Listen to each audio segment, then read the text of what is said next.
taong 1966. Kabasalan, Zamboanga, Sibugay. Noong mga panahong ito, bata pa lamang ako, ay iminulat na ako ng lolo kong antingero at albularyo sa larangan ng lihim na karunungan. Tawagin niyo na lang po ako kabanong sa palayo kong Erning Pusa. Ito ang bansag sa akin ng mga kaibigan ko sa kadahilan ng masyado raw akong maliksi kung kumilos at alisto sa lahat ng bagay. Gaya ng mga pusa, may abilidad daw akong maihahalin tulad rito, sabi ni Lolo Puroy. Tulad ng mga kakayahang makakita sa dilim, matalas sa pakiramdam, at kung ano-ano pa. Gayunpaman, dahil sa abilidad kong yon, kung kaya naman hindi nahirapan ng lolo ko na turuan ako sa mga bagay na may kinalaman sa mga pananggalang. Gaya ng mga agimat, bertud, mutya, at kung ano-ano pang pwedeng pangontra o panlaban sa mga aswang. Ito ang tatandaan mo, Erning. Dito sa atin sa kabasalan, magkaiba ang pananaw ng mga aswang, mambabarang, mangkukulam at manlalason. Kung kaya, huwag mong ipagsawalang bahala ang abilidad ng mga ito. Sa katunayan, mabuti silang kaibigan, pero masama silang kaaway. Kaya lang sa tanda kong ito'y hindi ko lubos maisip na mapapaslang ng isang dayong asbo ang ama mo. Magkakasunod na paliwanag ni Lolo Puroy habang napapabuntong hininga. Dagdag pa nito na kaya niya raw ako sinasanay sa aspeto ng lihim na karunungan at mga pananggalang ay upang hanapin ang aswang na nagngangalang Asuan. Ayon pa rito na nangyari ang pamamaslang sa aking ama nung ako'y 10 taong gulang pa lamang. Sabi pa ng lolo ko na noong mangyari ang pananalasa ng mga asbo sa mga kabundukan ng kabasalan, kasalukuyang nangangaso ang aking ama, kung kaya naman napangibabawan ito ng mga nilalang na yon. Dahil sa pangyayaring yon, naagaw ng mga ito ang mga mutyang tangan ng aking ama. Bago isapit sa isang puno ang bangkay nito ng mga asbo sa pamumuno ni Asuan, isang mambabarang rin ang nakasaksi sa pangyayaring yon. Bago ito nalaman ng lolo ko. Hindi naman masisisi ng Lolo Puroy ang kababayo naming mambabarang. Sa kadahilan ng alam nito sa kanyang sarili na pinangingibabawan yon ng matinding takot sa mga aswang na asbo. Dahil sa aking mga narinig, sumidi ang galit ko sa mga aswang na asbo. Ipinangako ko rin sa aking sarili na kahit sa panig ng Zamboanga, hahanapin ko ang pangkat ni Asuan.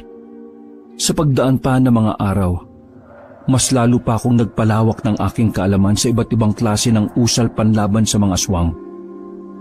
Inaral ko din kabanong ang iba't ibang klase ng tigalpo, gaya ng pamako, tagaliwas at kung ano-ano pa.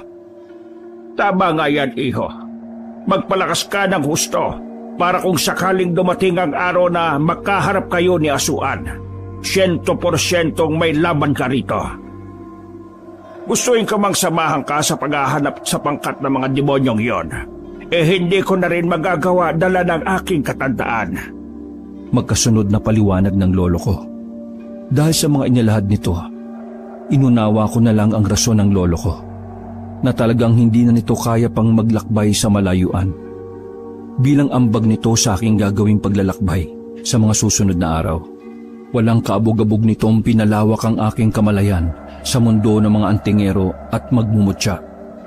Halos lahat ng pananggalang at lihim na aral sa panig ng kanan ay itinuro nito sa akin ng walang pag-aalinlangan. Sa pagdaan pa ng mga araw, naging maayos naman ang lahat. Pakiramdam ko nga sa aking sarili, tila naghalo-halo na ang lakas ng agimat, mutya at bertud ni Lolo Puroy. Tandaan mo, Erning, apo, sa iyong gagawing paglalakbay, maraming nilalang sa mga baring madaraanan mo ang susubok ng iyong kakayahan. Palagi mo ring tatandaan, iho, na hindi lahat ng aswang ay likas na masama.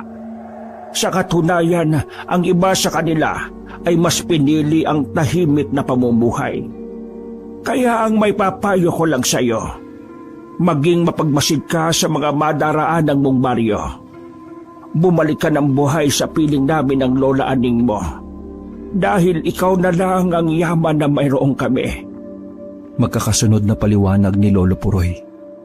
Matapos kong marinig ang mga sinabi ng lolo ko, may nahon naman akong tumango rito bilang pagsang-ayon. Kasabay nito, iginugol ko muna ang aking sarili sa pagtulong sa mga ito sa gawaing bahay at panggagamot. Maya-maya pa, pumunta muna ako ng parang para mag-araro sa aming maliit na sakahan. Subalit, habang naroroon ako sa bukid, marami-rami na rin akong nakikitang mga nilalang na hindi nakikita ng mga ordinaryong tao.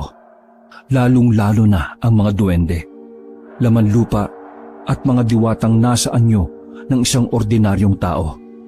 Wala naman akong naging problema sa mga nilalang na yon.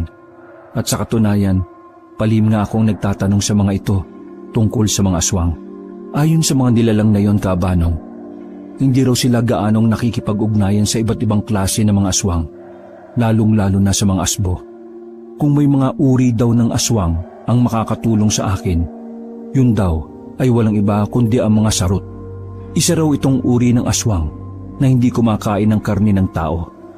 At mas kilala ang mga aswang na ito sa katawagan ng taong lobo. Dagdag pa ng mga laman lupa na mapaminsala lamang ang ganong uri ng aswang sa mga alagang hayop ng mga magsasaka. Kung gusto mo talaga matunton ang kinaroroonan ng mga aswang na asbo na siyang pumatay ka mo sa iyong ama, wala kang ibang dapat gawin kung hindi hanapin ang baryo o kakahuyan na pinamumugaran ng mga sarot. Kung makukuha mo ang loob ng mga ito nang hindi gumagamit ng dahas, mas maganda yon, Erning. Puso ang gamitin mo bilang antingero. Magkakasunod na paliwanag ng laman lupa. Sa pagpapatuloy ng aking pakikipagtalakayan sa mga nilalang na yon, tumango lamang ako at mahinahong nagpasalamat sa mga ito. Sa buong buhay ko kasi, Kabanong, simula na maging antingero ko ng aming angkan, puro mga tipikal na aswang pa lang ang aking mga nakakaengkwentro. Isa kasi sa pinakamababang uri ng mga aswang ay yung tinatawag nilang gala, na nanggagaya ng itsura ng isang ordinaryong tao para makapambiktima. Pero wala itong kahirap-hirap patahin dahil sapat na rito ang asin na may buhay na salita at isang buntot pagi na may sagradong langis ng albularyo. Hindi gaya ng ibang aswang na may mataas na abilidad na kaya magpalit-palit ng mga anyong hayop, gaya ng mga bangkilan, asbo, sarot, danag, aniningaw, at kung ano-ano pang uri ng mga aswang na lumilipad sa himpapawid at gumagapang sa kalupaan. Madali kong natutunan ng mga bagay na yon sa matatandang antingero sa aming baryo. Sa kung papaano kumilala ng mga aswang. Kung kaya naman, nang matapos ang aming mga ginagawa sa bukid, kagad naman akong nagpaalam sa mga kaibigan kong duwende at laman lupa. Sa pagbagtas ko nga sa daan pauwi sa aming pamamahay, ay may nakasalubong akong lalaki na nanlilisik ang mga mata sa katirikan ng araw, na tila ba hindi ito gagawa ng mabuti, na kahit ano pa mang orasyon ay pwede itong sumalakay sa isang tao. Kung kaya naman wala akong kaabog-abog na napababa sa sinasakyan kong kalabaw upang kumprontahin ang taong yon. Tanga ng aking sundang, laking gulat nito nang humarang ako sa kanyang daraanan habang nagwiwika ako ng, Kaibigan, tirik na tirik ang araw pero maaga kang palaboy-laboy sa baryo namin ah. Matindi na ba ang nararamdaman mong gutom at tila kumakalam na ang sikmura mo? Patanong kong bati. Tigilan mo ako, Erning. Kilala kitang antingero ka. Apo ka ni Puroy, manggagamot at wala akong masamang pakay sa lugar na ito. Dahil maniningil ako ng utang sa isang tao. Maring tugon ng lalaking yon. Walang masamang pakay, pero maniningil ka ng utang sa isang kababaryo namin. Sa makatuwid, ganun din yon at may masamang pakay ka pa rin sa baryo namin. Binabalaan kita, kaibigan. Kung ano man o sino man ang pakay mo, kalimutan mo na. Baka gusto mong magkasubukan pa tayo rito. Makakasunod kong tanong at paliwanag.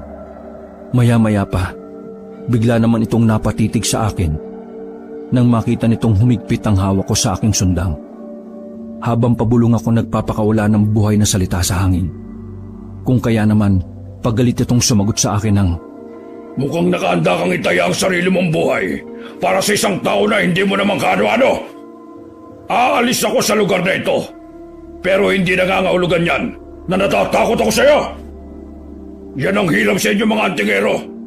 Nakapag-aaral lang kayo ng kaunting kalaman sa aspeto ng lihim na karunungan. Akala nyo kung sino na kayo? magkakasunod na paliwanag ng taong yon. Matapos makapagsalita ang lalaking yon, hindi na ito tumuloy sa kanyang pupuntahan at tumalikod na lang sa akin.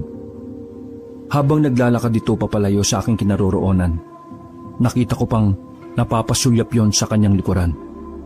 Kaya naman nabatid ko sa aking sarili, nahahanap lang yon ng tiyempo para bumalik. Hindi man ngayon, pero maaaring sa mga susunod na araw.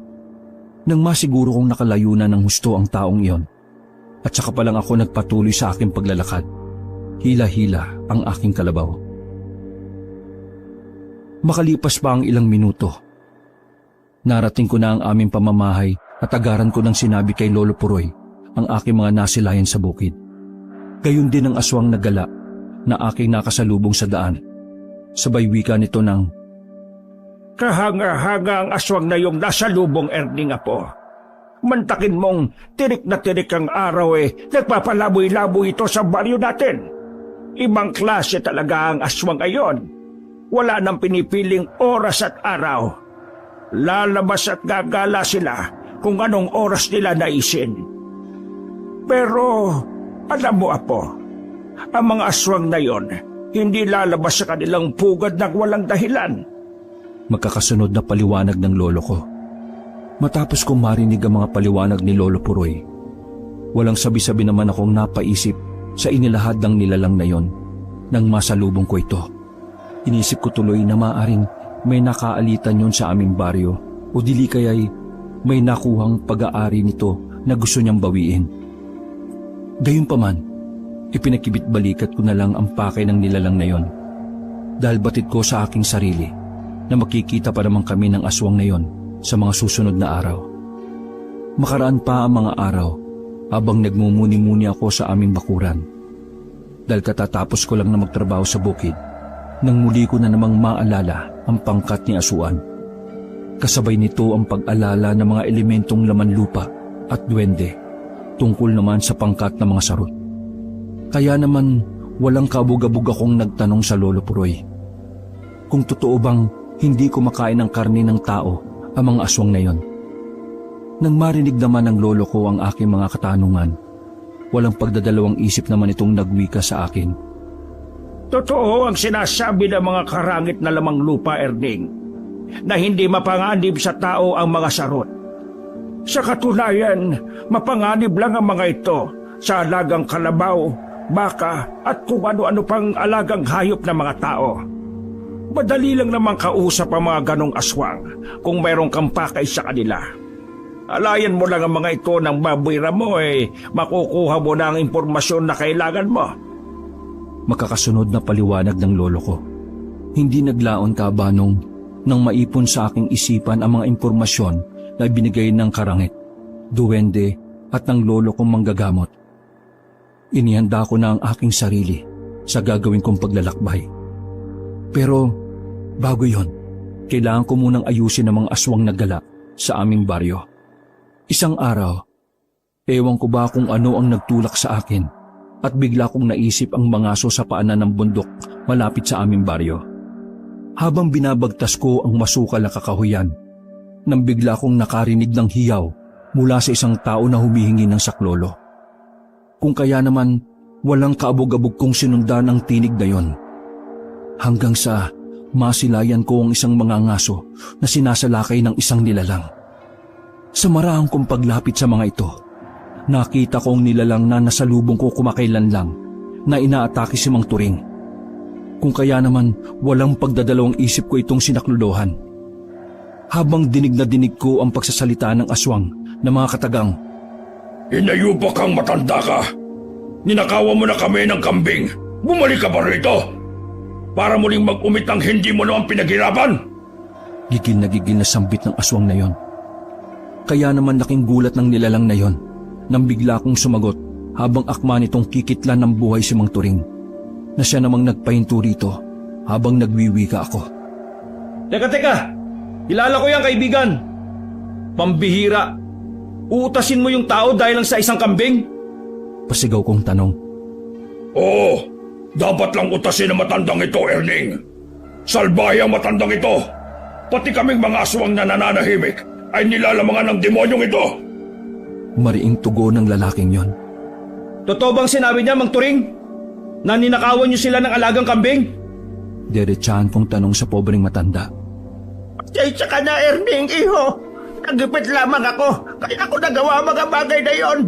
Alam kong mali ang aking ginawa at humihingi ako ng kapatawaran. Papalitan ko naman ang kambing ni Kanor. Bigyan niya lang ako ng sapat na panahon. Kilala ko ang lolo mo, iho. Hindi ako likas na magnanakaw. Tugon na paliwanag ni Mang Turing. Dagdag pa nito na nagkasakit lang daw ang kanyang anak at dala ng labis na kalituhan kung kaya nagawa niyang pagnakawan ang mga aswang. Dahil sa mga narinig ni Kanor, may nahon naman ako nakipag-usap rito ng lalaki sa lalaki. Nangako rin ako rito na papalitan ko na lang ang ninakaw na kambing ni Mang Turing, kapalitang kondisyon na hindi ito mananalasa sa aming baryo. Hindi naglaon nagwika naman si Kanor ng mga salitang inaasahan ko na sabay sabi ng, Siguraduhin mo lang ang pangako mo, Erning. Iginagalang ko ang inyong angkan. Pero kapag pag-aari na namin ang ninakaw, ibang usapan na yon. Mariing paalala ni Kanor. Lalaki akong kausap, Kanor. Gaya niyo mga aswang, ang isang magiting na antingero ay may isang salita. Ngayong araw, babalik ako dalang aking pangako. Tugon kong paliwanag. Hindi naglaon. Kinuha ng aswang ang nahuling baboy ramo. Kinuha ng aswang ang nahuling baboy ramo ni Mang Turing at inakay ko naman ito palabas ng kakahuyan. Nung araw ding yon, bago tumalikod ang araw sa kalupaan, nagpaalam ako kay Lolo Puroy na ibibigay ko ang isa sa mga alaga naming kambing kay Kanor. Kasabay ng paglalahad ko rito na makatwirang dahilan kung bakit ko ipapaubaya ang isa sa aming mga alagang kambing. Naintindihan naman ng lolo ko ang aking pagpapasya. Kung kaya naman, pumayag rin ito ng walang pag-aalinlangan. Nung araw ding yon, Kaabanong, personal kong pinuntahan ang pugad ng mga aswang na gala at ibinigay ko kay Kanor ang aking pangakong kambing. Pero bago ko umalis sa pugad ng mga aswang, binigyan ako nito ng isang bertud. Tanggapin mo ito, Erning. Malaki ang may tutulong niyan sa iyong paglalakbay. Naway matagpuan mo ang iyong hinahanap. Huwag kang magtaka kung alam ko ang mga bagay na nais mong gawin. Dahil unang pagkikita pa lang natin, batid ko nang may mabigat kang laban na haharapin. Magkakasunod na paliwanag ni Kanor. Kaya naman, kalmado lang akong tumango rito, tanda ng aking pagsang-ayon. Kasabay ng mahinahon kong pagpapasalamat sa bertud na ibinigay sa akin ng mga aswang na gala. Matapos kong matanggap ang bertud ng mga aswang na gala, dito na ako nagdesisyon na hanapin ang pangkat ni Asuan. Tanga ng aking malawak na kaalaman sa aspeto ng lihim na karunungan at buhay na salita. Inipon kong lahat ang mga kalasag, pananggalang na mutya, agimat at bertud na ipinadala ni Lolo Puroy. May agam-agam man sa isipan ng lolo ko, subalit nangako ko rito na mapapanagot ko ang aswang na pumaslang sa aking ama. Kung kaya naman bago ko lisanin ang aming baryo, mahinahon naman akong pinaalalahanan nito ng mga ilang bagay tungkol sa gagawin kong paglalakbay. Habang marami itong nagsasalita ng mga katagang, Ipangako mo sa akin, Erning, apo, na kahit ano pa mang mangyari, babalik ka sa amin ng buhay. Naniniwala ko sa kakayahan mo, apo, na matutuntun mo ang pangkat ni Asuan. Darating ang araw na kikilalanin ka sa baryo natin bilang mahusay na antingero. Makakasunod na paalala ng lolo ko. Tanga ng pananampalataya ko sa Diyos, inalis ko sa aking isipan ng salitang awa para sa mga nilalang na nasa panig ng kaliwa. Suntok man sa buwan ng lakad kong yon, pero naniniwala ako na gagabayan ako ng yumao kong ama. Halos lahat ng baryong nadaanan ko, Kabanong, hindi po pwedeng walang antingero at albularyo akong nakakausap.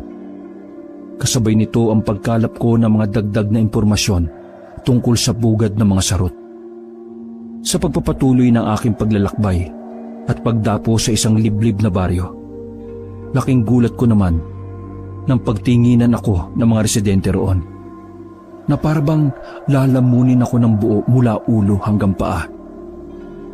Mang, mukhang isa kang manlalakbay at parang may hinahanap kang kung sino mang nilalang sa baryong ito.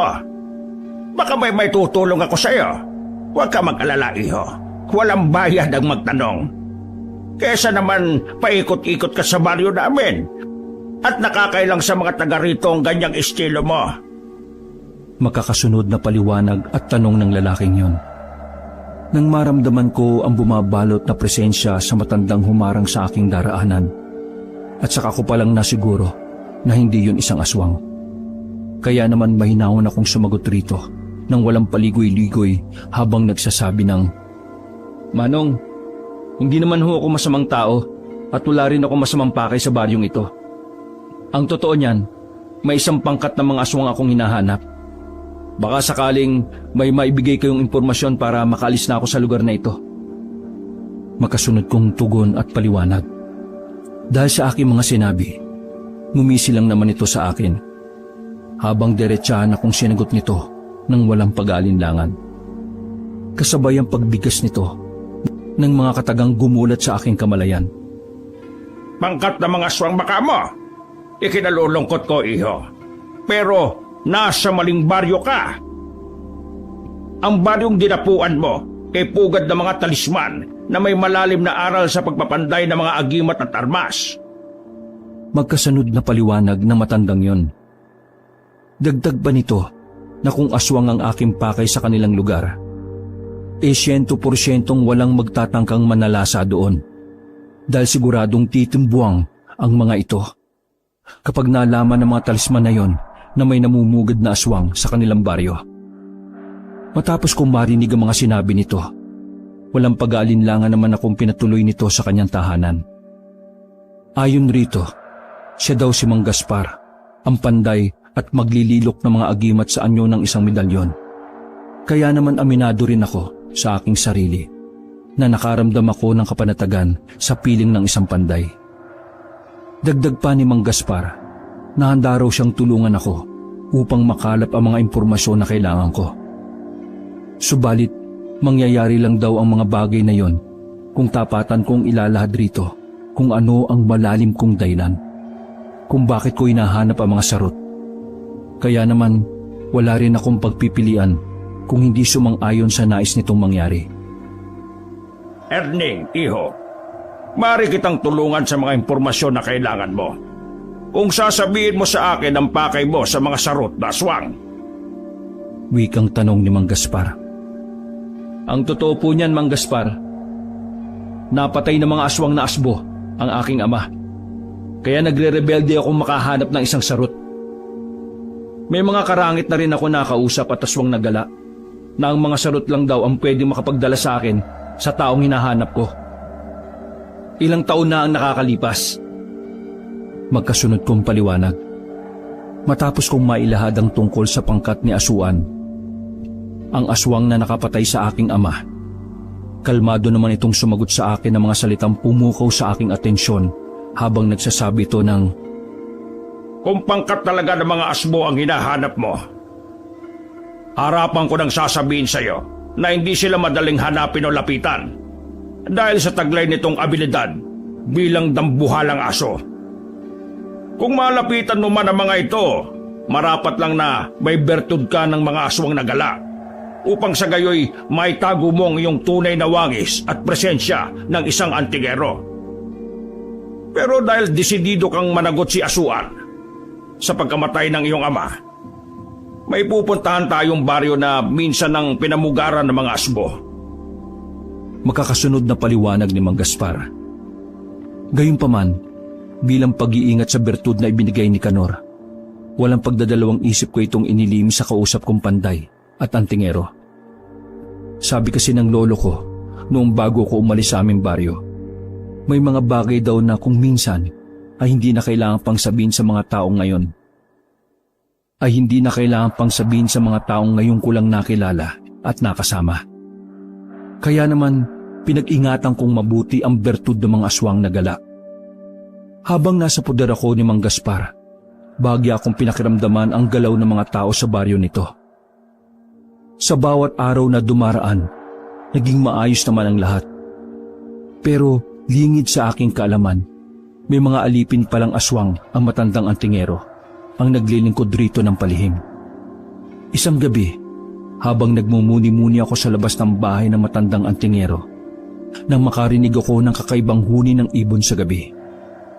Walang ano-ano'y biglang lumabas si Mang Gaspar sa kanyang pamamahay at marahang tumayo sa bakuran habang nananatiling walang imik.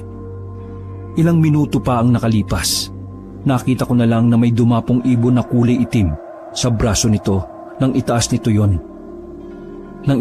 yon. Base sa aking mga nakikita, kinakausap ito ng matandang antingero habang nagwiwika ng mga katagang. Mabuti naman at naalala mo ako, kaibigan. Sa katunayan kailangan ko ang tulong mo. Nais kong iparating mo sa pangkat ng mga danag na darating ako sa kanilang baryo sa mga susunod na araw. Mariing giit ni Mang Gaspar sa ibon na yon. Sa paglipad ng ibon na yon, kapansin-pansin sa mga mata nito ang kapulahan na halos kulay dugo na. Kung kaya naman, mahinawan akong nagtanong kay Mang Gaspar kung anong klase ng ibon ang dumapo sa kanyang braso. Erning, iho, ang ibon na nasilayan mo ay isang kikik. Alipin ko ang mga nilalang na yon at pinaglilingkuran nila ako ng tapat. Sa katunayan, iho, maraming pakinabang ang mga kikik, sapagkat maaari kang magpadala ng mensahe sa mga ito sa iba't ibang baryo na pugad ng mga aswang. Magkakasunod na paliwanag ni Mang Gaspar. Dagdag pa nito na ang mga kikik ay isang uri ng mga aswang na nasa anyo ng isang itim na ibon. Inilalabas lang daw ang mga nilalang na yon, ang kanilang wangis bilang aswang kapag may mga taong naghihingalo at malapit ang panawan ng buhay. Dahil sa aking mga narinig, aminado ko kabanong sa aking sarili na marami pa palang klase ng aswang ang bibihirang masilayan ng isang ordinaryong mata ng tao. Makalipas ang tagpong yon, napapaisip na naman ako tungkol sa sinabi ni Mang Gaspar sa kikik na dadayo raw kami sa pugad ng mga danag. Nung una, inakala kong ordinaryong tao o pangalan ng baryo ang danag. Pero nagkamali ako, kabanong. Dahil ang tinutukoy pala na matandang antingero ay hindi isang tao o ngalan ng baryo. Bagkus, isa rin itong uri ng mga aswang na mapanganib sa isang inosenteng tao. Subalit ayon sa matandang kumupkup sa akin, wala naman raw akong dapat kabahala sa pangkat ng danag. Naniniwala kasi ito na hindi basta-basta sumasalakay sa isang tao ang mga aswang na yon nang walang kadahid-dahilan.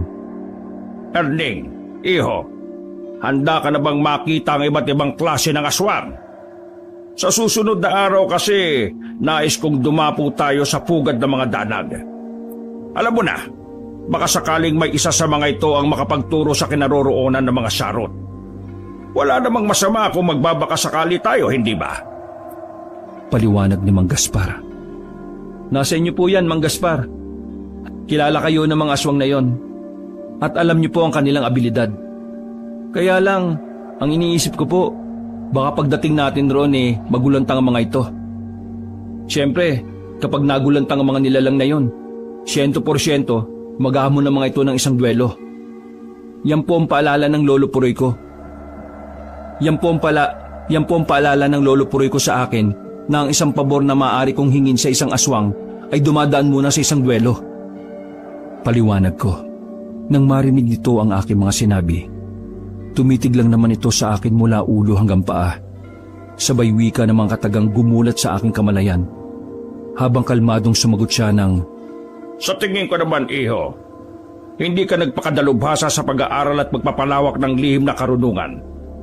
Kung isa kang mangmang na antingero, hindi ba? Bilang maglililok ng mga agimat, piling mo siya ang tangan mo sa iyong paglalakbay at iilang sandata Tama bang hinuha ko, iho? Makakasunod na tanong at paliwanag ni Mang Gaspar. Kaya naman napangiti lang ako rito. Para makuha ko ang aking ninanais sa mga danag, inihayag ko na ang aking sarili sa kung papaano makipagduelo sa mga nilalang na yon. Sa pagdaan pa ng mga araw, tinuruan ako ni Mang Gaspar sa aspeto ng pisikal na kumbate gamit ang dala kong mutyang ngipin ng kalabaw. Kung gusto mong magtagumpay sa mga danag, gamitin mo ang mutyang ngipin ng kalabaw na tangan mo. Suntukin mo ang punong yon hanggang sa mabali ang katawan nito. Mariing paalala ni Mang Gaspar. Sabay turo sa isang puno sa kanyang bakuran. Nung una, nag-aalangan akong suntukin ang punong yon sa kadahilanang baka hindi ko magawa ang utos nito. Kung kaya naman, walang kaabog-abog akong nilapitan ito, sabay marahan na bumulong ng, Walang imposible sa isang antingero na buo ang loob at determinado na makuha ang kanyang dinadais. Kapag hindi mo napatumba ang punong yan, ibig sabihin lang yan na hindi ka pa handang humarap sa pangkat ni Asuan. Mahinahon na bulong ni Mang Gaspar. Maya-maya pa, ibinigkis ko sa aking bewang ang mutyang ngipin ng kalabaw at humarap sa punong yon. Gamit ang aking kamao, walang puknat ko itong pinagsususuntok hanggang sa tuluyan ko yung naibuwal sa lupa. Maging ako man, Kabanong, sa aking sarili, ay nagtataka rin kung bakit hindi ako nakaramdam ng sakit at pagod sa aking mga kamao. Matapos sa mga pangyayaring yon, napatayo naman sa kanyang inuupuan si Mang Gaspar habang napapangiting nagsabi sa akin ng mga bagay na, Kahanga-hangang abilidad mo, Erning. Isang patunay lang yan na kaya mong makipagsabayan sa mga demonyo. Bukas na bukas, iho, dadapo na tayo sa baryo ng mga danag. Papuring bati ni Mang Gaspar. Para sa mga hindi nakakaalam, ang mga aswang na danag ay hindi kumakain ng karne ng tao at laman loob. Sa katunayan, maihahalin tulad ng mga ito sa isang vampira na palaging uhaw sa dugo ng tao. Sa umaga, bibihirang maglakad-lakad ang mga ito sa katirikan ng araw, sa kadahilanang malabo ang mga mata nito. Pero sa tuwing tumatalikod ang araw sa kalupaan, masyadong agresibo ang mga aswang na ito at napakatalas ng kanilang pandama. Mula sa paningin, pandinig at pangamoy. Kinabukasan, nang sumapit ang itinakdang araw ng pagdapo namin sa baryo ng mga danag, nagpasya si Mang Gaspar na takip silim na lang kami pupunta roon. Sa kadahilanang kung umaga kami darating doon, 100% raw na walang haharap sa amin. Sa puntong yon, Kabanong, sumang-ayon naman ako sa nais nito. Dahil alam ko sa aking sarili na si Mang Gaspar ang mas higit na nakakakilala sa mga aswang na yon.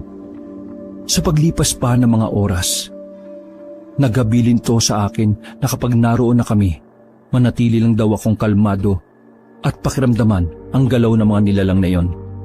Sa tuluyang pagtalikod ng araw sa kalupaan, binigtas na namin ang daan papunta sa baryo ng mga danag.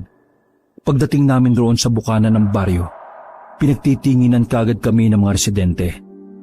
Halos pailalim ang tingin ng mga ito habang pabulong na umaangin na parabang gustong sumalakay. Maya-maya pa, nang marating namin ang pinakasentro ng baryong yon, bumungad naman sa amin ang isang matandang lalaki na nanlilisik ang mga mata habang nagsasabi ng, Ano ang ginagawa rito ng isang panday na antigero? Hindi ba't may kasunduan na tayo, Gaspar, na bawal kang magsama ng tagalabas sa baryong ito? Tila binabaliwala mo na yata ang ating napagkasunduan at nagsama ka ba talaga ng isang bangitong antigero? Tama ba ko? Paliwanag na matandang yon. Magunos dili ka, Gido. Dahil alam mo sa iyong sarili na darating ako rito, wala akong masamang pakay sa baryong ito. Ang kailangan ko ay tulong. Pero kung gusto niyong subukan ng binatang ito, walang problema sa akin ang mga bagay na yon. Magkasunod na paliwanag ni Mang Gaspar. Ilang minuto pa ang lumipas, laking gulat ko na lang nang may magsalitang boses mula sa aking likuran. Habang pasigaw itong nagsasabi ng mga katagang gumulat sa aking bisyo. Kung kaya naman pumaling ako ng bahagya sa aking likuran. Inonong Gido, Napakayabang naman ang matandang yan. Nag-aral lang ng kaunting kaalaman sa aspeto ng lihim na karunungan akala mo kung sino na. Kung makapagsalita, akala mo siya na ang pinakamalakas na antingero sa buong Zamboanga. Magkakasunod na kutya at sambit ng lalaking yon. Nang mapagtanto kong palusob na ito kay Mang Gaspar, walang sabi-sabi ko itong sinalubong ng aking kamao. Kung kaya naman nang dumapo rito ang aking kamao, laking gulat ni Mang Guido nang tumilapon yon ng ilang metro at napabigkas ito ng... Malas na kasama mong antingero, Gaspar. Kunay nga na wala kayong masamang pakay sa lugar na ito. Ikaw, iho, ano ang pangalan mo? At mukhang biyasa ka sa paggamit ng mutsang ngipin ng kalabaw. Batid mo ba na ang iyong sinuntok ay isa sa aking mga tapat na disipulo? Pero hindi na yun mahalaga. Hali kayo, Gaspar. Doon natin pag-usapan ng mga bagay-bagay na gusto niyong maalaman. Makakasunod na paliwanag ni Mang Guido. Hindi naglaon nang makapasok kami sa pamamahay nito. Tumambad sa akin ang malalaking garapon na puno ng dugo. Gayunpaman, hindi ko na lang ito binigyan pa ng pansin. Dahil ang mahalaga sa akin ay malaman ang pugad ng mga asbo at sarot. Sa gitna ng aming pag-uusap, may naon namang nakikinig si Mang Guido sa aking mga saloobin. Kung kaya naman, tinapik ako nito sa balikat habang nagsasabi ng... Alam mo, Erning, traidor talaga ang mga asbo. Sa katunayan, walang sinasanto ang mga ito. Kahit mga kapwa nila aswang pinapatay ng mga yon, basta tumaliwas sa kanilang paniniwala. Mariing paliwanag ni Mang Guido. Dagdag pa nito na isang malupit na pinuno raw si Asuan at wala itong pinipiling antingero o albularyo. Basta nakaharang sa kanyang daraanan, hindi ito magdadalawang isip na pumatay ng tao. Matapos mailahad sa akin ni Mang Guido ang kalupitan ni Asuan, mahinaw nitong sinabi sa akin ang lahat ng kanyang nalalaman sa mga asbo, sa kung paano ko malalapitan ng mga aswang na yon sa kanilang kuta. Kung ako sa iyo, Erning, iho, suyurin mo muna ang mga baryo at hanapin mo ang pugad ng mga bangkilan. Ang mga bangkilan ay isa ring uri ng aswang na nasa anyo ng isang mabangis na baboy ramo. May hahalin tulad sila sa mga haribudon na sinusuyod ng mga kagubatan para manginain. Malaki ang ugnayan ng mga bangkilan at sarot. Kung makukuha mo ang tiwala at simpatya ng pinuno ng mga ito na nagngangalang Tonyo, mas maganda. Sa ngayon, kahinaan lang at abilidad ng mga asmo ang kaya kong ibahagi sa iyo bilang tulong sa pagpatay ng mga ito sa iyong ama. Magkakasunod na paliwanag ni Mang Guido. Sad pa ni Mang Gaspar sa akin na kahit papaano, hindi naman raw nasayang at napunta sa walang kabuluhang bagay ang pagdapo namin sa baryo ng mga danag. Tanggap ko rin naman sa aking sarili na yun lang ang tulong na may bibigay sa akin ng mga aswang na yon. Malaking bagay na rin para sa akin ang impormasyon na nakalap ko kaysa naman sa wala. Kung kaya naman bago kami umalis sa baryong pugad ng mga danag, walang pagdadalawang isip na naghabilin si Mang Guido sa kanyang mga disipulo. Paraanin niyo sila at hayaan niyong makalabas sila sa baryong ito! Mariing habilin ni Mang Guido.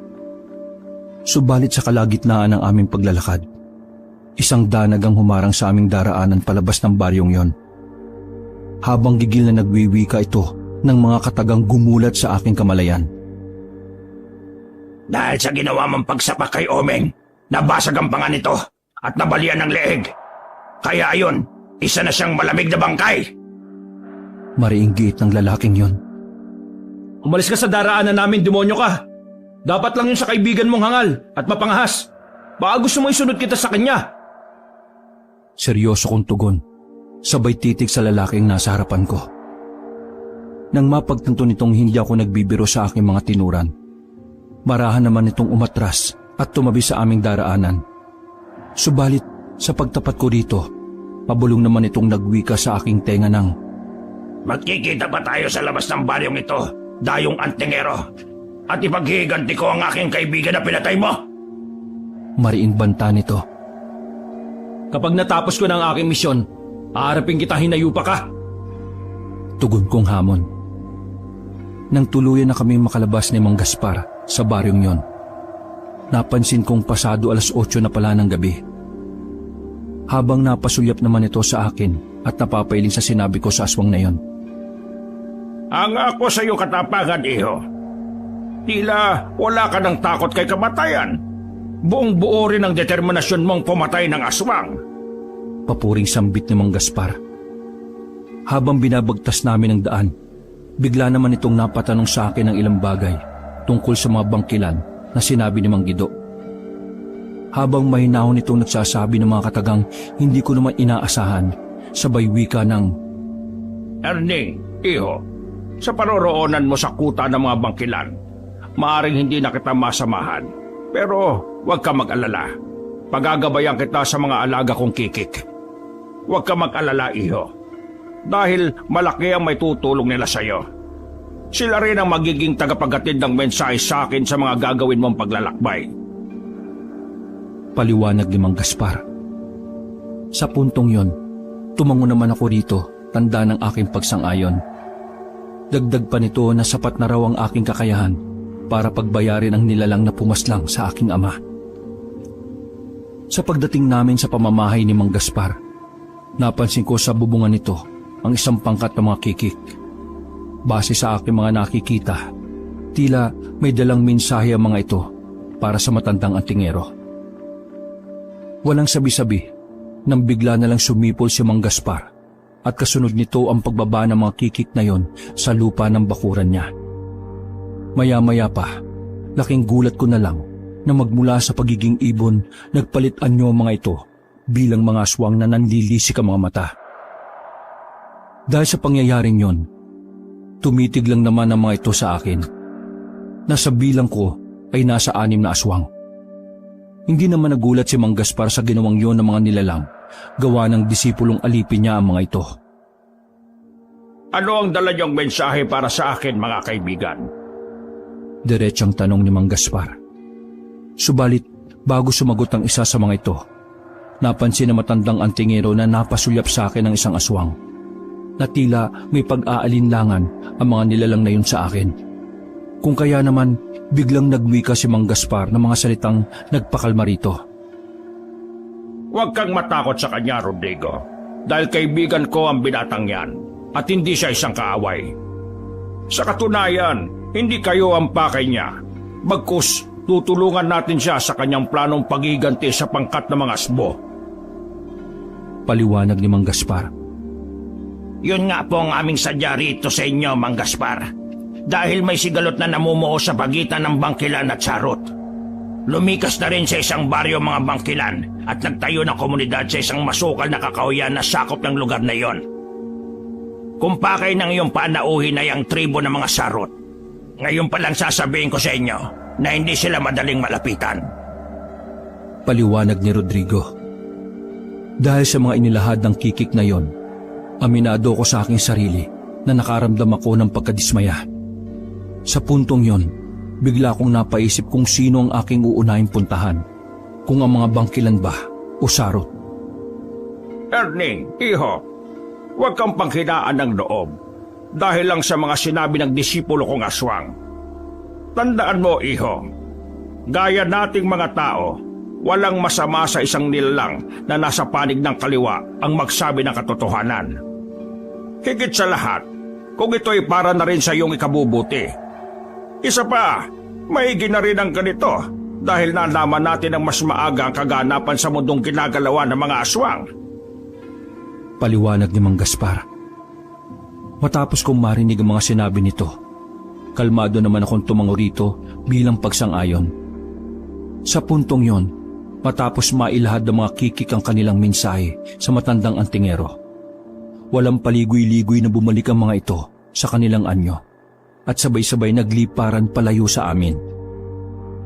Sa paglipas ng magdamag, umusbong ang panibagong umaga para sa lahat na punong-puno ng pag-asa.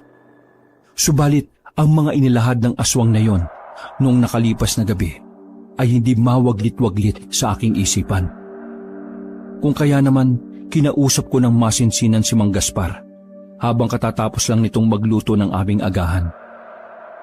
Nang marinig nito ang aking mga sinabi, Sumang-ayon naman ito sa aking pasya na hanapin ang pangkat ng mga bangkilan. Buo na pala ang pasya mo, iho. Bueno, kailan mo ba gustong lumakad? Para naman kahit papaano maihanda ko na ang mga gamit na kakailanganin mo. Diretsang tanong at paliwanag ni Mang Gaspar. Kung maaari ho sana sa darating na araw ng Biyernes. Batid ko kasi na hindi madaling mahanap ang pangkat ni Mang Tonyo. Tugon kong paliwanag.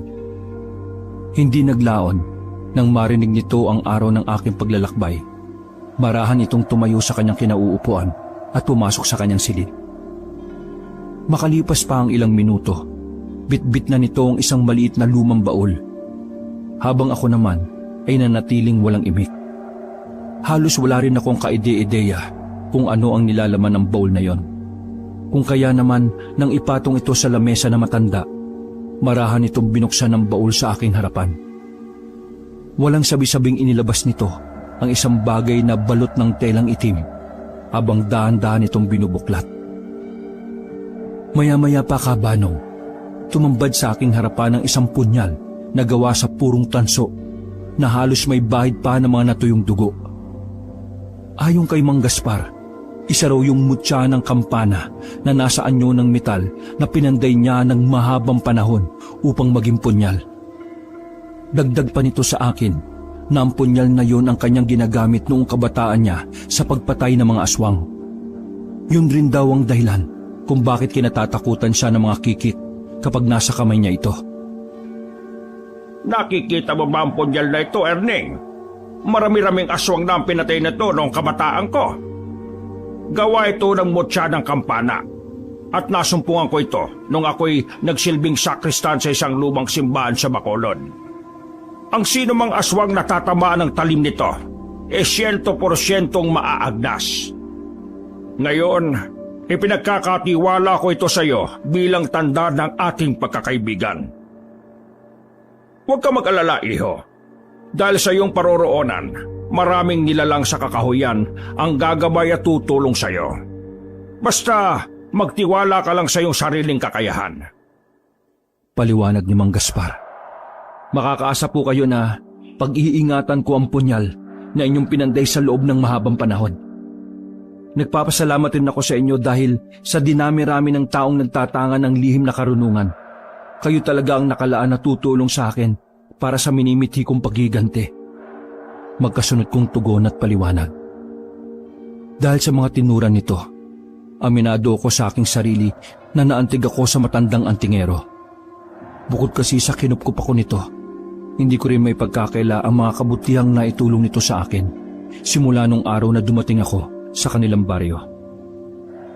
Sa pagdaan pa ng mga araw, naging maayos naman ang lahat at gaya ng aking mga nakasanayan sa poder ni Mang Gaspar, patuloy pa rin naghahatid ng balita ang mga kikik na alipin nito. Sa pagpapatuloy sa aking pananatili sa poder ng matandang antingero, laking gulat ko naman nang inihanda nito ang mga dadalhin ko sa aking pag-alis. Isang araw mula nun, naihanda ko na ang aking sarili at ang mga pabaon na gamit ni Mang Gaspar. Hindi naglaon kaabanong sumapit na nga ang itinakdang araw ng aking paglalakbay sa masusukal na kakahuyan ng gubat.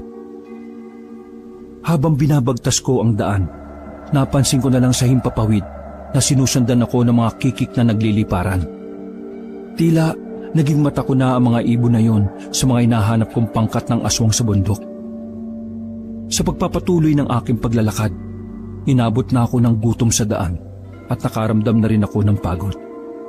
Kaya naman walang patumangga akong gumawa ng isang bitag para sa mga ligaw na hayop upang maibsan ang nararamdaman kong gutom. Matapos kong gawin ang mga bagay na yon, pansamantala muna akong natulog. Ilang oras pa ang nakalipas, bigla naman akong nagising dahil sa malakas na huni ng mga kikik. Isang hudyat yon na may paparating na nilalang sa aking kinaroroonan. Maya-maya pa, tumambad sa aking harapan ng 3 kalalakihan na pawan ng dilisik ang mga mata. Titig na titig sa akin ang mga ito habang pabulong na umaangil sabay sabi ng, Sino ka man lalakbay at ano ang pakay mo sa lugar na ito? Hindi mo ba alam na kinamumuhian namin sa lugar na ito ang mga mangangaso. Kaya kung isa ka sa kanila, papatayin ka na namin. Ang gaya mong nilalang ay abusado sa mga likas na yaman ng bundok na ito at walang karapatang mabuhay. Kakainin na lang namin ay inaagaw pa ng mga gaya niyong mga ngaso. Paliwanag na matandang yon. Kung kaya naman, walang pagdadalawang isip kong sinugot ang mga paratang nito na hindi ako mangangaso at hindi ako isang likas na masamang tao. Tapatan ko ring sinabi sa mga ito na napatpad lang ako sa kanilang teritoryo dahil sa isang misyon. Teka. Ano ba pinagsasasabi niyo mga ngaso? Napadaan lang ako sa lugar na ito dahil may nahanap akong pangkat ng mga aswang. Mariin kong paliwanag. Aswang baka mo? Pwes, teritoryo ito ng mga gaya naming aswang na aniningaw. Kung hindi mo alam ang aming pinagmulan, sasabihin ko sa iyo na kami ang mga aswang sa bundok. Ngayon, sabihin mo, ano bang pangkat ng mga aswang ang hinahanap mo, manlalakbay? Tanong at paliwanag na matandang yon. Kung kaya naman, walang pagdadalawang isip kong inilahad sa mga ito na ang aswang na aking hinahanap ay ang pangkat ng mga bangkilan. Nang marinig nito ang aking mga sinabi, mahinahon naman itong nagsalita ng mga katagang gumulat sa aking kamalayan. Ang pangkat na hinahanap mo ay pinamumunuan ni Tonyo. Ilang kilometro pa ang lalakbayin mo bago mo matunton ng mga ito. Isang paalala lang manlalakbay. Mabalasik ang mga bangkilan at nahaharap sila ngayon sa isang sigalot kontra sa mga sarot. Sa katunayan, kaya kami paikot-ikot sa lugar na aming nasasakupan upang siguraduhin na hindi kami madadamay sa kahit ano pang sigalot ng mga aswang na yon na may matinding hidwaan sa isa't isa. Paliwanag na matandang yon. Dahil sa aking mga narinig, kalmado naman akong humingi ng paumanhin sa mga ito. Hindi dahil sa natatakot ako sa mga nilalang na yon, kung hindi dahil sa nagambala ko ang mga ito. Kasabay ang pagkakaroon ng agam-agam sa isipan ng mga ito na isa akong mga ngaso. Nang makuha ko ang simpatya ng mga nilalang na yon, sumang-ayon naman ako na sumama sa kanilang komunidad. Sa pagbagtas namin ng daan, narating ko ang lugar ng mga ito sa isang liblib na kakahuyan. Sa bukana pa lamang ng lugar na yon, kabanong, tumambad na sa akin ang pangunahing kinakain ng mga ito, na pawang mga ligaw na hayop sa kagubatan. Ito ang aming komunidad, manlalakbay. Hindi kami kumakain ng karne ng tao. Bagkus, puro karne ng hayop. Wala rin kaming balak manalasa ng mga baryo. Bilang pinuno ng mga aniningaw, alam ko sa aking sarili na kahit kailan, hindi kami tatanggapin ng umiiral na lipunan ng mga tao. Siya nga pala, manlalakbay. Pasensya ka na kung pinaratangan kitang abusadong mga ngaso. Akala ko nung unay nag-iisa ka lang sa iyong paglalakbay, pero nagkamali ako dahil may mga kikik ka palang kasama. Paliwanag ng nagpakilalang si Manong Arsing. Tapatan ring inilahad nito sa akin na pwede akong manatili roon hanggang kailan ko gustuhin. Dagdag pa nito na wala sa ugali ng isang aniningaw ang mangyanggaw ng kanilang panauhin. Kung kaya naman, aminado ako sa aking sarili na totoo mga sinasabi nun sa akin ni Lolo Puroy at Mang Gaspar, na hindi lahat ng mga aswang na makakatagpo ko sa aking paglalakbay ay likas na masama at marahas sa mga antingero. Dahil tulad ng mga ordinaryong tao, may pusong busilak rin ang iba sa mga tao na marunong magpahalaga sa buhay ng isang tao. Dito ko rin naintindihan na ang ugali ng mga aswang na kapag wala kang ginagawang masama sa mga ito, 100% hindi ka rin nila gagawa na masama. Makalipas pa ang 2 araw na pamamalagi ko roon sa poder ni Manong Arsing, binigyan ako nito ng isang bertud ng aniningaw. Dagdag pa nito na ang bertud na yon ay nagtataglay ng doble-dobling kabal o yung kunat ng balat sa katawan. Kung kaya naman ang pagkupkup sa akin ng mga aswang na aniningaw ay labis ko ring ipinagpasalamat kay Manong Arsing. Kaya nang maihanda ko na ang aking sarili, buong-buo na rin ang loob kong harapin ang mga aswang na may kaugnayan kay Asuan. Sa pag-alis ko sa poder nila Manong Arsing, patuloy kong sinuyod ang kagubatan. Habang sina Rodrigo naman ay nasa anyo ng isang ibon na nagsisilbing mata ko sa himpapawid. Kung kaya naman, kampante rin akong maglakbay para matunto ng kuta ng mga bangkilan. Halos lahat ng madaanan kong bungang kahoy sa gubat ay ginagawa kong pamatid gutom sa aking paglalakad. Palagi ko ring inilalagay sa aking isipan ang mga habilin na matandang aniningaw. Nasa loob ng kagubatan, maraming mababangis na nilalang ang susubok sa aking kakayahan at katatagan bilang antingero. Sa puntong yon, Kabano, napapaisip rin ako sa aking sarili dahil kahit papaano may mabubuti pa ring nilalang sa panig ng kaliwa ang tumutulong sa akin. Kasabay pa nito ang pagbibigay sa akin ng bertud at sandata na magagamit ko sa aking haharaping laban. Sa pagpapatuloy ng aking paglalakbay patungo sa kuta ng mga bangkilan, may mga nadadaanan pa akong komunidad ng mga katutubo. Gayunpaman, nilalagpasan ko lang mga ito. Total, hindi naman sagabal ang mga ito sa aking daraanan. Hindi naglaon, nakaramdam ako ng matinding pagod. Kung kaya, napalingon ako sa aking likuran at dito ko napagtanto na medyo malayo-layo na pala ang nilakad ko. Dala ng pinaghalong gutom at pagod, bigla naman akong napasandal sa isang matayog na puno. Habang ang pangkat ni Rodrigo ay nakadapo sa mga puno at tila nagmamasid sa buong paligid. Ilang minuto pa ang nakalipas, hindi ko na malaya na nakatulog na pala ako. Naalimpungatan na lang ako nang maramdaman kong may mga yabag na papunta sa aking direksyon. Maya-maya pa, humuni ng humuni ang mga kikik na tila ba nararamdaman ng mga ito ang mga paparating na nilalang. Sa puntong yon, Kabanong, maraang kong hinugot sa aking tagiliran ang punyal na pabaon ni Mang Gaspar. Habang sina Rodrigo nooy lumapag sa lupa at nagpalit anyo bilang mga aswang na nanlilisik ang mga mata. Nakatitig ang mga ito sa isang direksyon at tila naghihintay sa kung ano ang mga susunod na kaganapan. Kaya naman dahan-dahan akong napatayo sa aking hinihigaan, sabay sigaw sa paligid. Kung sino ka man, kayo mga demonyo kayo na nagtatago sa dilim, mas makabubuting lumabas na kayo! Huwag niyo akong subukan, mga iho-diputa kayo! Maring kong sigaw habang maigpit kong hawak ang aking punyal. Maya-maya pa, isa-isang lumabas sa talahiban ang 4 na dambuhalang baboy ramo na pawang nanlilisik ang mga mata. Kasabay ang paghalinghing ng mga ito habang tumutulo sa bibig nito ang malapot nilang laway. Batid ko rin sa aking sarili na hindi ordinaryong baboy ramo ang nasa aming harapan ng mga oras na yon. Ilang minuto pa ang lumipas, bumungad naman sa akin ang isang nilalang na may wangis sa katawan ng tao. Subalit ang pagbumukha nito ay kagaya rin ng isang baboy ramo. Ang labis ko pang ipinagtaka, Kabanong, na kapag sasalita ang nilalang na yon ng dialekto ng mga tao habang nagtatanong ito ng mga katagang, Ano ang ginagawa niyo sa lugar na ito? Kung ipinadala kayo rito ni Asuhan, sa makatuwid, magkaaway tayo! Mariing tanong at paliwanag ng nilalang na yon. Nagkakamali ka, kaibigan! Hindi kami kaaway at isa akong antingero. At sila ang mga kikik na gabay ko sa paghahanap ng mga sarot at asbo.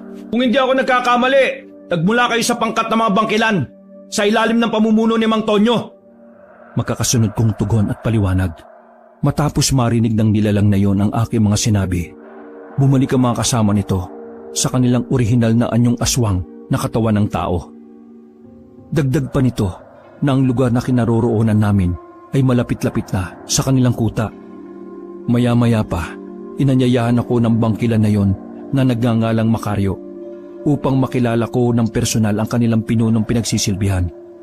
Paglalahad pa nito, na kaya sila nag-iikot sa mga lugar na malapit sa kanilang kuta ay upang siguraduhin na walang asbo o sarot ang nagmamanman sa kanila.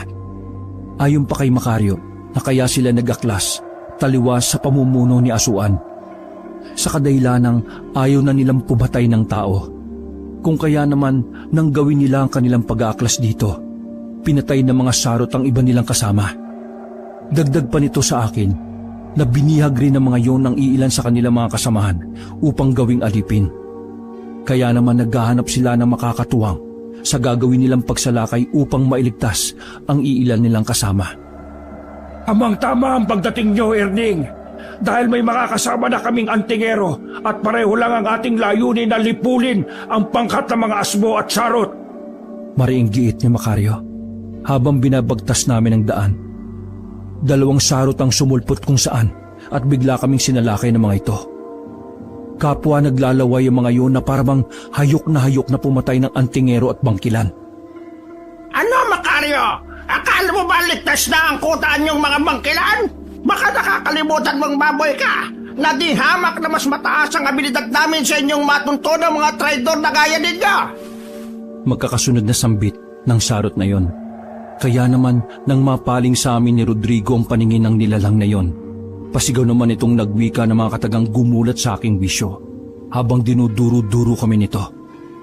Ayo! Sino naman kayo mga demonyo kayo? Kaisa ba kayo ng baboy ramo na ito na mga walang kwentang aswang? Patanong na sambit ng sarot na yon. Sa katunayan, kayo talaga ang pakay ko. At tamang-tama lang ang dating ninyo. Dahil matagal nang nangangati ang palad kung pumatay ng demonyong kagaya ninyo. Tugon kong paliwanag. Masyado kang mayabang! Pwes, tignan natin ang galing mong hayop ka! Gigil na sambit ng sarot na yon. Walang sabi-sabi. Sumenyas ako kina Rodrigo at Macario na huwag silang makikialam sa duelong kakaharapin ko laban sa mga aswang na iyon. Ilang minuto pang nakalipas, kinuha ko sa aking bulsa ang bertud ng mga aniningaw at inilagay ko ito sa ilalim ng aking dila. Kasabay pa nito ang paggugot ko ng punyal na pabaon ni Mang Gaspar na gawa sa mutya ng kampana, na may katamtamang haba ang sukat. Binikis ko rin sa aking bewang ang mutyang ngipin ng kalabaw na may lakas ng 3 toro. Sa pagsalakay ng 2 aswang na yon, nanatili lamang akong kalmado sa aking kinatatayuan at hinayaan ko ang mga ito sa kung ano ang kaya nilang gawin sa akin. Sa pagtama ng mga kuko nito sa aking dibdib, laking gulat ng mga nilalang na yon na wala man lang akong tinamong pinsala sa katawan. Kasabay ng pagwika ko na mga katagang gumulat sa mga ito habang nakangisi. Ha? Yung ba ang pinakamalakas yung pag-atake? Ha? Mahinang-mahina ang opensang ginawa nyo. Pwes, humanda kayo. Ako naman ang aatake at pupugutan ko kayo ng ulo mga demonyo kayo. Magkasunod kong tugon. Sa isang iglap lang, napangibabawang ko ang 2 aswang na yon at nang mahawakan ko ang mga ito, laking gulat ni Macario nang paisa-isa kong inundaya ng saksak ang mga ito, sabay tarak ng aking punyal sa leeg ng 2 sarot. Sa tuluyang paghiwalay ng ulo ng mga ito sa kanilang katawan, walang sabi-sabi kong isinabit sa mga magkahiwalay na puno ang mga ulo ng 2 aswang na yon upang magsilbing babala sa mga sarot at asbo ng mga has na kalabanin ako. Hindi ko sukat akalain na ganun pala kalakas sa mga tinatangan mong pananggalang at sandata, Erning. Mantakin mo, 2 sarot magkasabay mong pinatay at pinugutan ng ulong walang pag-alinlangan. Sambit ni Macario. Hindi naglaon, nagpatuloy na kami sa paglalakad papunta sa kuta ng mga bangkilan. Makailang minuto pa ang nakalipas, narating din namin ang pugad ng mga ito. Sa bukana pa lang ng lugar na yon, hindi may pagkakaila na organisado ang galaw ng mga aswang na naninirahan doon. Subalit, ang labis na nakaagaw ng pansin sa akin, ang isang nilalang na nakagapo sa puno, habang hinahagupit ito ng isang matipunong lalaki ng latigong puno ng tinik ang dulo at pahiyaw yung umaatungal sa sakit. Tama na! Itigil mo na ginagawa mong demonyo ka! Mga Yudiputa kayo, mga bangkilan! Mga traidor! Kapag nakawala ko rito, uubusin ko kayo, mga hinayupa kayo! Mata lang ninyo ang walang latay, mga lintik kayo! Makakasunod na sambit ng nilalang na yon. Sa pagpapatuloy ng aking panonood sa nilalang na nakagapos, hindi ko maiwasan ang mapangiti dahil sa mga pinagsasasabi nitong walang kabuluhan. Nawala ang konsentrasyon ko sa nilalang na yon nang may magsalitang boses mula sa aking likuran. Macario, sino sila? At bakit ka nagsama ng mga tagalabas? Baka mamaya'y pakawala ang mga yan ni Asuan para ubusin ang ating lahi. Patanong na bati na matandang yon. Nagkakamali po kayo, Pinunong Tonyo. Siya po si Erning, isang antingero at manlalakbay. Gaya natin, hinahanap rin niya ang pangkat ni Asuan. Sa katunayan, habang binabagtas namin ang daan papunta rito sa kuta natin, may nakaengkwentro kaming 2 sarot. Si Erning po ang pumatay sa mga ito at pinugutan niya ng ulo. Paliwanag ni Macario. Nahanga ang abilidad at tapang mo, iho. Sa makatuwid, isa kang antingero na may gabay ng mga kikik. Matagal na panahon na rin nung huli akong makatagpo ng isang antingero na may gabay ng aswang. Paliwanag ni Mang Tonyo. Sa puntong yon, tumango lamang ako sa mga pinagsasasabi ng matandang yon. Kasabay ang pagtatanong ko rito ng ilang bagay tungkol sa nilalang na kanilang binihag. Mang Tonyo, sino naman ang nilalang na yon at bakit niyo siya pinahihirapan ng gusto? Diretsahan kong tanong, sabay turo sa nilalang na yon. Siya ba? Si Loleng. Ang nilalang na yan, isa yang sarot na aswang at tagapaghatid ng mensahe. Binihag namin siya bilang kapalit ng mga kasama naming hawak ng kanilang pinuno. Alam ko rin na kapag napiga namin ng demonyong yan, kusa nitong ituturo ang kinaroroonan ng kanilang pugad. Kung gusto mong malaman ang kinaroroonan ng mga yan at ang pugad ni Asuan, ipinauubaya ko na siya sa iyo, Erning. Paliwanag ni Mantonyo. Hindi naglaon. Marahan ko itong nilapitan upang tanungin ang ilang bagay tungkol sa kanya mga kasamahan. Habang lumalapit ako dito, Kabanong, bigla naman yung naghamon ng isang duelo para sa kanyang kalayaan. Ayon rito, kapag tinalo niya raw ako sa isang duelo, hahayaan na namin siyang makawala at makabalik sa kanyang kasamahan. Ngunit lingid sa kaalaman nito na ang pagsang-ayon kong yon ay isang huwad lamang. Maya-maya pa, laking gulat nila Mang Tonyo nang putulin ko ang baging na nakagapos sa kamay at paa nito. Kung kaya naman, napasigaw ang matandang bangkilan ng mga katagang. Magsikalat kayo at walang makikialam sa inyo sa laban na inyong matutunghayan. Ang duelong ito ay sa pagitan lang nila Loleng at Erning. Antingero kontra sa isang demonyong sarot. Paalala at utos ni Mang Tonyo. Yan ang gusto kong duelo. Parehas. Masyado kang kumpiyansa sa laban natin ito, Antingero. Kapag napatay kita, dadaling ko ang ulo mo kay Asuan at magiging alipin ko ang aswang na naririto. Magkakasunod na sambit at banta ni Loleng habang humahagalpak ng tawa. Nang tuluyan na itong makawala sa kanyang pagkakagapos, napansin ko na lang na nasa matatayog na puno na ang grupo ng mga kikik. Tila nagmamasid ang mga ito at naghihintay sa mga susunod na mangyayari. Maya-maya pa, bigla namang ipinakita ni Loleng ang anyo nito bilang sarot na aswang. Kasabay ang pag-alulong nito na bumasag sa katahimikan ng buong paligid. Gaya noong una, inilagay ko sa ilalim ng aking dila ang bertud ng mga aniningaw bilang proteksyon sa aking katawan. Ganon din ang mutya ng ngipin ng kalabaw na nasa aking bewang. Sunod-sunod ang ginawang pagsalakay ni Loleng habang atras abante ito. Nang mapagtanto nitong hindi umuubra ang kanyang mga atake, walang kabog-abog naman itong nagwika ng, Napakakunat ang balat mong Antingero ka. Anong klase kang talisman hindot ka? Inis na sambit ni Loleng. Gamitin mo ang lahat ng nalalaman mo sa pisikal na kumbate. Buksan mo ikatlong mata mo para makita mong bertud at mutyang nasa katawan ko. Mariing kong tugon. Gayunpaman, pinilit pa rin ito na mapatumba ko sa aking kinatatayuan. Subalit, bigo ito sa kanyang ninanais. Kaya naman, para hindi na tumagal pa ang aming labanan, ginamit ko na ang malapusa kong paggalaw at napangibabawang ko si Loleng ng walang kahirap-hirap. Laking gulat nito nang salubungin ko ang mga pag-atake niya ng aking kamao. Kung kaya naman, tumilapon ito ng ilang metro gamit ang lakas ng 3 toro. Hindi pa man ito nakakabangon sa lupa sa lakas ng suntok ko. Laking gulat na lang nito nang mapunta ako sa kanyang likuran habang nakatutok ang aking punyal. Teka, Erning, magunos dili ka. Huwag mo akong patayin. Pangako, ibibigay ko sa iyo ang impormasyon na kailangan mo. May pamilya ako, parang awa mo na. Usap, buhayin mo ko. Babaybayin mo lang ang daan na yon. Madaraanan mo na ang kuta namin na malapit sa isang balon. Paliwanag at pakiusap ni Loleng. Yun lang ba ang alam mo? Sumagot ka! kung ayaw mong isabit ko sa isang puno ang pugot mong ulo? Patanong kong tugon. Mayroon pa, Erning. Masyado ka namang apurado. Ang pangkat ng mga asmo ay wala rito sa kabundukan, kung hindi nasa isang liblib na baryo sa panan ng bundok at nababalot yun ng sabulag. Kaya pakawalan mo na ako. Pakiusap. Dagdag pang paliwanag ni Loleng.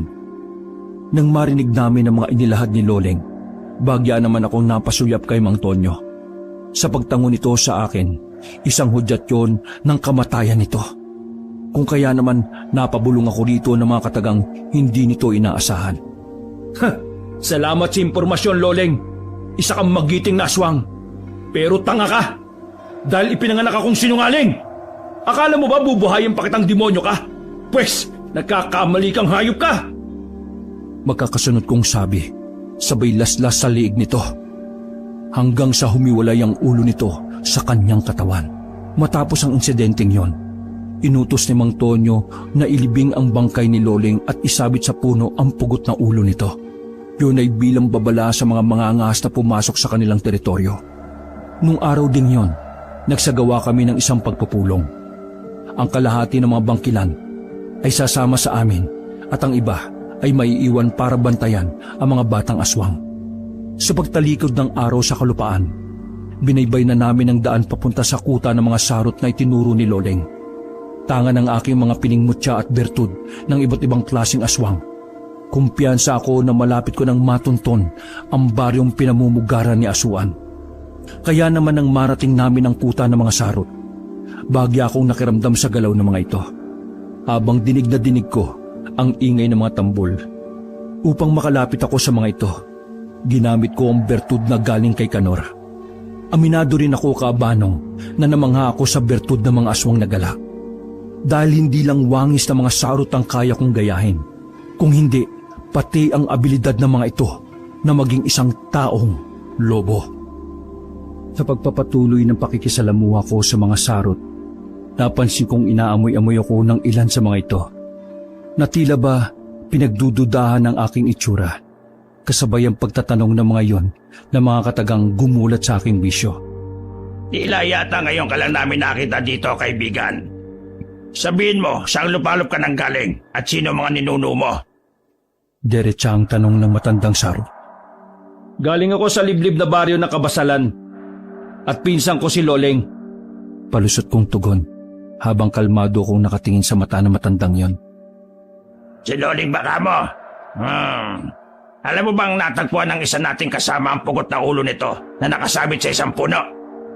Ang hinala ko, isang antingero ang kumitil sa buhay ng pinsan mo. O di kaya'y pangkat ng mga traidor na bangkilan. Ang mga iyo di putang aswang na yon, tumiliwas sa aking pamamalakad at ayaw nang pumatay ng tao. Akala yata ng mga demonyong yun tatanggapin sila sa langit kapag itinigil nila ang pagkatay ng mga taong mahihina. Pwes, kung gusto nilang mabawi ang iilan nilang kalay sa ilalim ng aking kapangyarihan, pagsilbihan muna nila si Pinunong Asuan.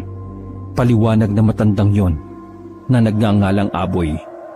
Sa puntong yon, naging organisado ang aking mga galaw at hindi ako nagpapadala sa bugso ng aking damdamin upang sa gayoy hindi maramdaman ni Mang Aboy ang aking pagbabalat kayo. Makalipas pa ang ilang minuto, umikot ang aking mga mata at ramdam ko sa aking sarili na nasa sanga ng mga puno ang pangkat ni Rodrigo. Alam ko rin na inaalalayan ako ng mga ito sa kung ano man ang maaaring mangyari. Gayon din ang pangkat ng mga bangkilan na nakakubli sa mga talahiban at naghihintay ng aking hudyat para sa pagsalakay. Subalit, ang mas nakaagaw ng aking pansin ay ang isang kural ng baboy ramo. Patid ko rin sa aking sarili na hindi yun mga ordinaryong baboy. Lalo pa nga, sa pilitan itong pinakakain ng tipak-tipak na karne ng tao. Tingnan mo ang mga lecheng yan. Pinapakain namin sila ng karne ng tao para sa magaganap na patayan ng mga aswang. Maring sambit ni Mang Aboy. Kasabay ang malademonyong paghalakak nito. Habang ako naman nooy nananatiling walang imik at patuloy lang sa pagmamatsid sa gagawin ng mga ito sa kanilang bihag. Sa paglalim pa ng gabi, nag-ingay ulit ang mga tambol, tanda ng pag-uumpisa na ng patayan ng mga aswang. Maya-maya pa, nakita kong inilabas sa koral ang dalawang bangkilan habang pilit na pinaglalaban ng mga ito. Sa hindi kalayuan naman, nakakita rin ako ng mga batang bangkilan na hinahagupit ng latigong may tinik habang umaatungal ang mga yon sa hindi maipaliwanag na sakit. Nang makakuha ko ng pagkakataon, binalikan ko muna ang aking punyal kung saan ko ito ibinaon. Kaya naman nang mapasa kamay kong muli ang punyal ni Mang Gaspar, buo na ang aking desisyon na ubusin ang mga sarot. Sa pag-uumpisa ng labanan ng dalawang bangkilan, natuon ang atensyon ng mga sarot sa mga ito. Kung kaya, dinamit ko na rin ang pagkakataon na yon para silaban ng ilang kubo sa paligid gamit ang mga sulo. Isa yung hudyat ng aming pagsalakay. Makalipas pa ang ilang minuto, naramdaman ko ang pagyanig ng lupa. Kasabay nito ang pagragasa ng mga dambuhalang baboy ramo. Sa himpapawid naman, halos sinakpan ng mga kikik ang liwanag ng buwan at sabay-sabay itong bumulusok pababa. Habang nagkakagulo ang lahat, walang hambas kong inundayan ng saksak ang mga sarot na umaharang sa aking daraanan. Kaya naman nang muli kaming magharap ni Mang Aboy, nanlisik ang mga mata nito, sabay wika ng, Demonyo ka! Isa ka palang huwad na sarot! Mahusay ang ginawa mong pagbabalat kayo! Sabihin mo, Antingero, saan galing ang ginamit mong bertud at nalinlang mo kami? tanong at paliwanag ni Mang Aboy. Habang maraan akong sumasagot rito ng mga katagang gumulat sa wisyo nito. Ngayon ko lang napagtanto na pisikal na lakas lang ang meron ng mga sarot. Pero sa aspeto ng mga bertud at mutya, 100% mangmang ka, Mang Aboy. Maring kong tugon at paliwanag. Nang may magtangkang sumalakay sa akin ng patraydor, walang puknat ko itong inundayan ng saksak sa iba't ibang bahagi ng katawan. Kitang-kita ni Mang Aboy kung papaano yung madaling naaagnas habang naghihingalo. Kaya naman napatras sa matandang aswang at hindi makapaniwala sa kanyang nakita. Tingnan mo, Mang Aboy, ganito ang mangyayari sa mga demonyo kagaya mo. Maagdas ka ng buhay. Maring kong tugon at banta. Habang sina Rodrigo naman ay walang habas na kinakain ng mata ng mga bangkay na sarot. Hindi naglaon, nabawi nila Mang Tonyo ang iilan sa kanilang mga kalahi at pinabalik ang mga ito sa kanilang kuta. Maya-maya pa, iginapos namin si Mang Aboy sa isang puno. Habang ang kubo ng mga ito ay unti-unting nilalamon ng naglalagablab na apoy. Paglapit ni Mang Tonyo sa aking kinatatayuan, bigla naman itong nagwika ng hindi ko inaasahan. Salamat sa tulong, Erning. Ngayon nabawi na namin ang aming mga kalahi. Hayaan mo kaming tulungan ka para sa hustisyang hinahanap mo. Itinaya mo ang buhay mo para sa amin kahit hindi tayo magkaano-ano. Ngayon, itataya ko rin ang buhay ko para sa iyo. Kahanga-hangang pananggalang sa anyo ng mga bertud at mutyang tinatakan mo, iho. Isang walang kasukat na kapangyarihan ang taglay nito.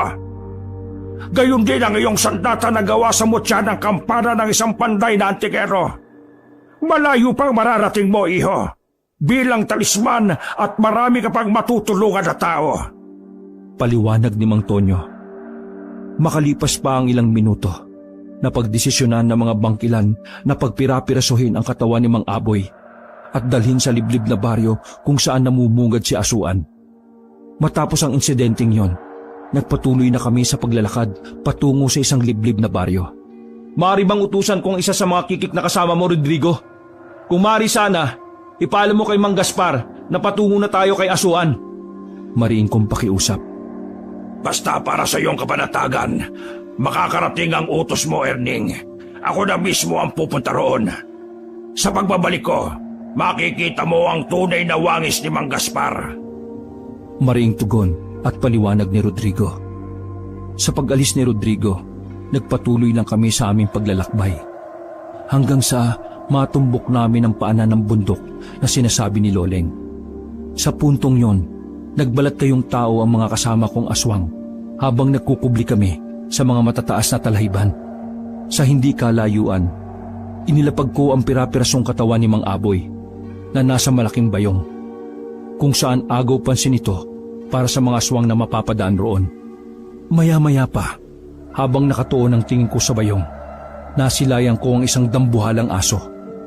Kasabay nito, pumasok yon sa nag-iisang kubo habang kagat-kagat nito ang malaking bayong. Gamit ang aking ikatlong mata, nakita ko ng malinaw ang tunay na wangis ng kubong yon na isa palang tarangkahan ng baryo. Narito na tayo sa baryong sinasabi ni Loleng, ang pugod ng mga asbo na pinamumunuan ni Asuan. Maring kong sambit. Sa puntong yon, napaisip naman ako kung papaano babasagin ang puder na nagsisilbing proteksyon ng baryong yon. Kung kaya naman, ginamit ko ang usal na itinuro ni Lolo Puroy at Mang Gaspar kung papaano basagin ang sabulag at puder ng isang asbo. Sa pagpapatuloy ng ginagawa kong pagpapakawala ng mga buhay na kataga, laking gulat ko nang matakpan ng liwanag ng buwan mula sa kalangitan. Sa pagtingala ko sa himpapawid, isang dambuhalang nilalang ang paikot-ikot roon. Halos natatakpan nito ang sinag na nagmumula sa buwan. Sa marahang pagbaba nito sa lupa, laking gulat ko na lang nang magpalit ito ng anyong tao. Kasabay ng pagsasalita nito ng mga katagang gumulat sa aking kamalayan. Lumabas na kayo riyan, Erning, iho. Narito na ako para tumulong sa inyo. Mariing sambit ng nilalang na yon. Mang Gaspar, isa rin ho kayong aswang? Paano nangyari yun? Patanong kong bati. Matagal na, iho. Isa talaga akong panday na antingero na may dugo ng isang kikik at ungo. Sa katunayan, ginagamit ko lang ang abilidad kong ito sa mga taong karapat dapat tulungan kagaya mo. Siya nga pala, nabasag mo na ba ang poder ng baryo ni Asuan? Makakasunod na tanong at paliwanag ni Mang Gaspar. Dagdag pa nito, magiging madali ang laban naming yon kontra sa mga asbo. Kaya naman wala nang dahilan para panghinaan pa ako ng loob. Maya-maya pa, sabay-sabay na kaming lumapit sa kubong nakita ko. Kasabay nito ang pagsambit ni Mang Gaspar ng isang inkantasyon. Ilang minuto lang ang dumaan kabanong, nabasag nito ang puder at sabulag ng mga asbo. Kaya naman napahinto ang mga nilalang na yon sa ginagawa nilang pagdiriwang. Sa paglapit ng isang asbo, mariin naman itong nagwika ng mga katagang gumulat sa aking kamalayan. Akalain mo nga naman, may mga panauhin pala kaming antingero at mga hangal na aswang. Sabihin niyo, ano ang pakay niyo rito at mukhang maling baryo ang inyong inapakan? Patanong na bati ng matandang yon. Sa puntong yon, marahan naman akong sumagot rito ng patanong kung siya ba ang hinahanap kong nilalang na matagal ko nang gustong mapatay. Manong, mawalang galang nga po. Ikaw ba si Asuan? Kung hindi ikaw ang aswang na hinahanap ko, maaari bang paraanin mo kami? Diretsahan kong tanong. Subalit, imbis na sumagot ang matandang yon, ngumisi lamang ito sa akin na parang demonyo at nanlisik ang mga mata.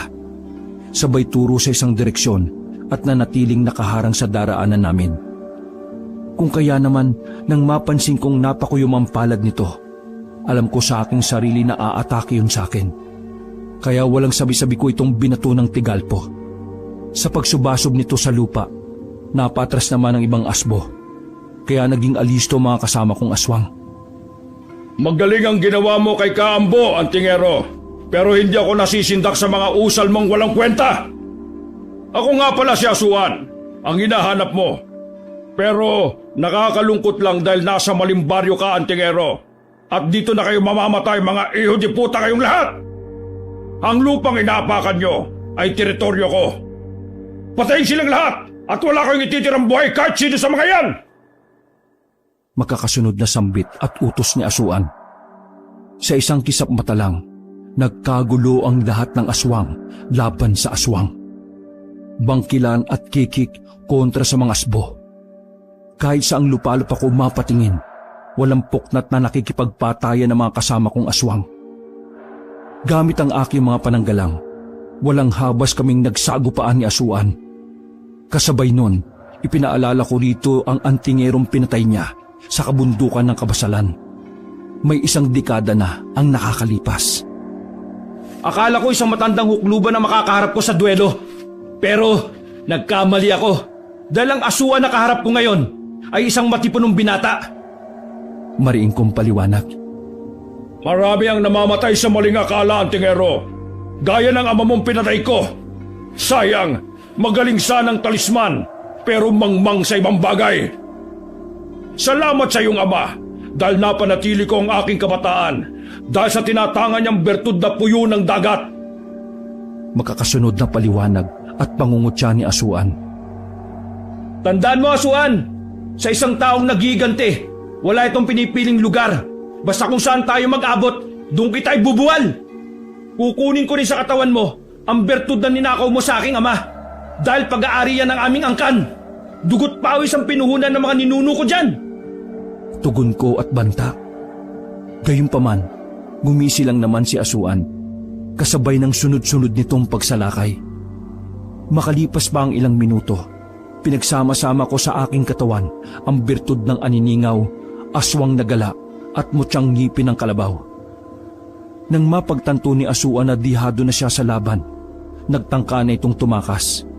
Ngunit sa kasamaang palad, naharang ito ng mga kikik at bangkilan. Habang kinakaladkad naman ito ni Mang Gaspar papalapit sa akin, patuloy pa rin itong nagpupumiglas. Hindi ko alam kung ano ang lakas na pumapalob sa aking sistema at nagawa kong itaas si Asuan habang hawak ito sa kanyang ulo. Sa marahan kong pagbunot ng aking punyal, binulungan ko pa ito ng mga katagang. Hindi ba't sinabi ko sa iyo kanina, anuman ang mangyari, kukunin ko ang bertud sa katawan mo para ibalik sa aming angkan. Alam mo bang wala kang kwentang pinuno dahil wala kang pagpapahalaga sa mga kapwa mo, Aswang? Kaya ang dapat sa tulad mo, pinapatay para hindi pamarisan ng iba. Makakasunod kong paliwanag. Matapos kong masabi ang aking nais, kasabay nito ang pagtarak ko ng punyal sa sikmura ni Asuan. Hanggang sa tuluyang lumawa ang bituka nito. Pakiramdam ko nga ng mga oras na yon ay isa na rin akong aswang na halangang kaluluwa. Hindi naglaon, nakuha ko na sa katawan nito ang bertud ng aming angkan sa anyo ng isang batong puti na may nakaukit na parang puyo. Ayon kay Mang Gaspar, ang puyo ng dagat ay may kakayahang kontrolin ang takbo ng panahon. Dagdag pa nito na ang bertud ng aming angkan ay bibihirang masumpungan ng isang antingero o magbumutya. Isa raw itong may tuturing na bertud na kayang tumawag ng dilubyo para manalasa sa isang baryo ng mga aswang. Matapos naming matalo ang pangkat ng mga asbo at mabawi ang bertud ng aking ama, sinunog namin ang kuta ng mga ito upang hindi na pamugaran pa ng ibang aswang. Sa puntong yon, Kabanong, isa-isa kong pinasalamatan ang bawat pangkat ng mga aswang na tumulong sa akin bilang pagrespeto sa mga ito. Bago ko lisanin ang kuta nila Mang Tonyo, binigyan ako nito ng isang bertud na maaari ko magamit sa panggagamot. Nagpasalamat rin ako kina Rodrigo at Mang Gaspar sa laki ng naitulong nito sa aking paglalakbay para mabigyan ng hustisya ang pagkamatay ng aking ama. Gayunpaman, tuluyan ang ipinagkatiwala sa akin ng antingerong pantay ang kanyang punyal na gawa sa mutya ng kampana. Itago mo ang punyal na yan, Erning.